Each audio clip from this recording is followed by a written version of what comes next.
I'm here with Candy. Right? And how long have you been coming here to the soup kitchen? Quite a while.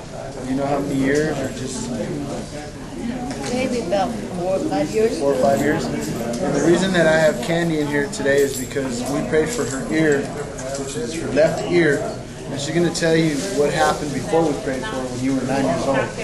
When I was little, I was riding a bicycle.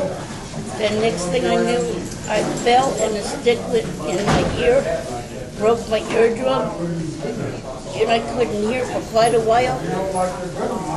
So you couldn't hear since you were 9 years old. And how old are you now? I'm 51. So from age 9 to 51, you couldn't hear out of that ear?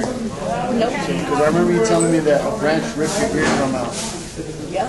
So, okay, and there was a day where we were praying from inside your face. Remember why we were praying? I had a bad headache and it went down in my neck.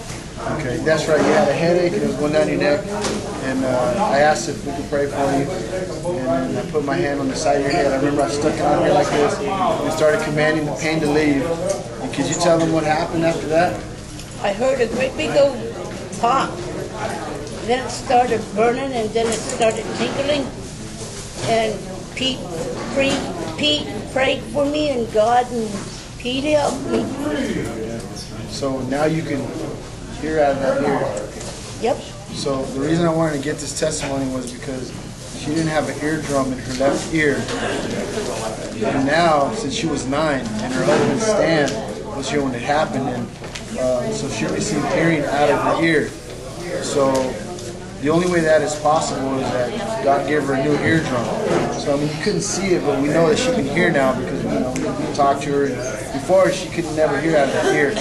So I just wanted to do that as a testimony that everybody that knows Candy knows that she was deaf out of her left ear, and now she's not. Oh yeah, and that's another thing.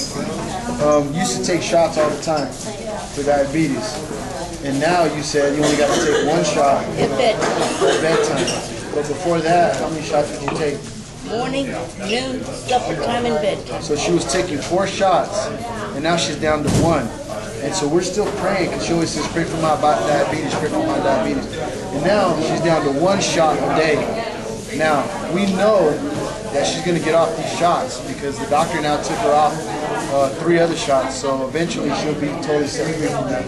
So we're going to do an update on her whenever she's totally off. All right? Is there anything you want to say to people out there that don't believe that God is still the same as He was and still the same today, and He will be, which is our healer?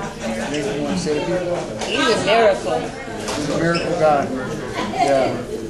You see, when my mama passed away, I gave up.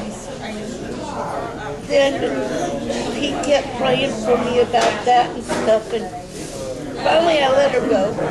Yeah, you did. Sometimes the things that we hold inside of us are the things that keep us from receiving from the things of God. So I do remember you letting your mom go. And now it's like you're starting to heal now. So we want to encourage you guys that, the Word of God tells us in Luke 10:19, behold, I have given you power to tread over serpents and scorpions and over all the power of the enemy. Right? Right. So we have power, right? And then there's another part to that scripture that says nothing. It says nothing will harm you. So There are some people out there who don't believe anything, but he's a miracle worker. yes, He is. So guys, I want to encourage you guys in the name of Jesus.